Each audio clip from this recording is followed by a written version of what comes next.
Thank you, Mr. Chairman. I support the Terry fix. I can't imagine being one of the 232 people sitting in federal prison right now thinking if I had committed the exact same offense after President Trump had signed the First Step Act, I wouldn't be here anymore.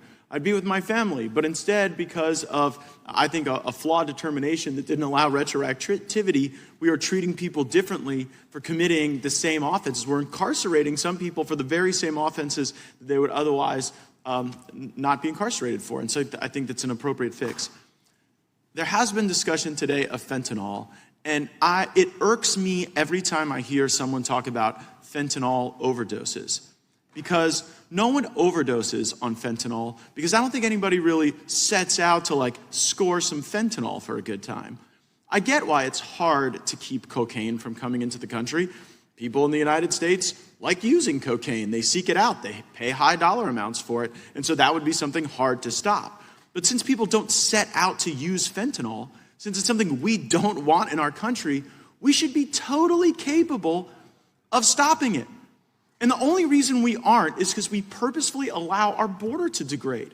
Not by accident, not because of some lack of capability or some unsolvable problem set, but because there are some groups on the right and left who think that they will do better economically if we just let millions of people into the country and depress the wages of Americans. And the cost they're willing to pay for that are the funerals and the deaths and the broken lives as a result of fentanyl poisoning. Because it is not an overdose, it is a poisoning that happens. We're in the month of September, and I know all of us thought back to September 11, 2001, when we have to relive this day, and you think about thousands of Americans needlessly dying, and then us going off into 20 years of wars in every Central Asian cave where there might be a terrorist hiding to avenge those thousands of lives.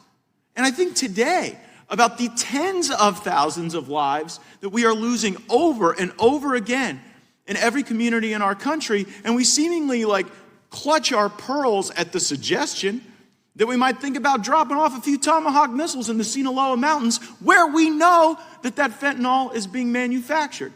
So I don't think it was unreasonable for President Trump to ask the question about whether or not we ought to authorize the use of military force against the very people that are killing tens of thousands of Americans for stuff that we don't want. So I think it's a great fix to the Terry Act, but I think if we really want to get serious about what's harming far more than 232 Americans, we would get tough on the border and even tougher on the Sinaloa cartel. And I yield back.